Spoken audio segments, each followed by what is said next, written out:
I was thinking about a meeting. Let's make it a dinner. Do you mind?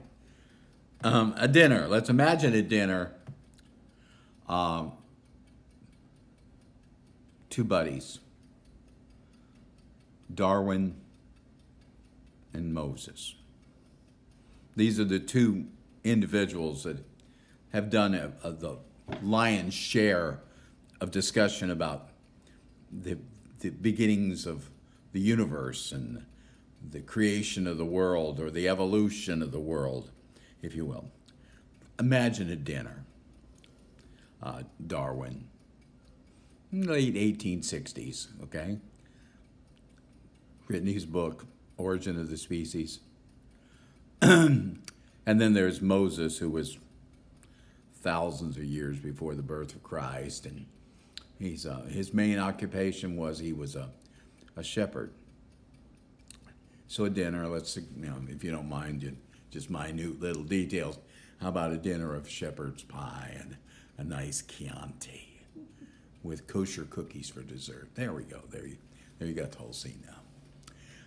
And so these two guys get together. Why did they get together? Very simply because these two individuals, Darwin and Moses, are the ones who put together the most information we have on how all of this got here, how everything was put together. You know what's amazing is that at this dinner they would have very few disagreements. Matter of fact, Moses, when Darwin would expound upon survival of the fittest and how life began with water and light, and all the life came out of the ocean and out of the water first, and then grew and evolved from them. Moses would say, "I've got that covered. At Genesis 1:1, I saw that."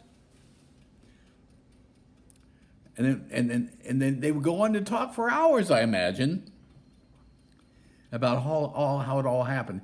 And there would be amazingly very little difference between what Moses, the shepherd from centuries ago, when they used to worship any congregation of sand sitting in the desert, and Darwin, who had all these people in science before him, but there'd be very little difference in their story. Very little difference between what Darwin came up with in his theory of evolution and what Moses put forth in his expanding creation placed within the spectrum of 7 days, counting that day of rest.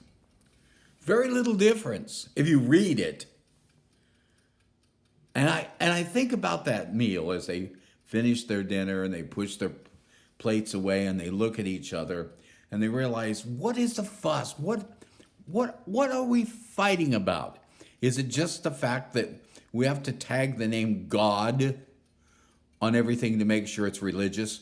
Or do we have to tag the word science on everything to make sure it's not religious? Why do we insist on putting together a lifestyle where God and science have to be at warfare with each other rather than just different names for the same energy? Why is that? Why is it that we feel the need to be so competitive about this issue? Because Moses, at his dinner with Darwin, would have been completely comfortable. Oh, he might have wanted, Darwin to admit that God Almighty, Jehovah, whatever, and Darwin might want him to say, well, you can't prove this about God, or that they might have had some small disagreements. But when you read the account of Darwin, and you read the account of Genesis, and you take in consideration the passage of time and the understanding of both people, their accounts are amazingly similar. Darwin is obviously covers more turf, more specific. But Moses, for a simple shepherd living in the middle of a superstitious world, Did quite well. Here's my question for you as we end this today.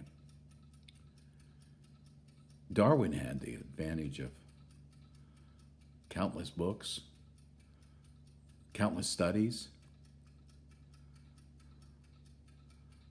Who is it that inspired Moses?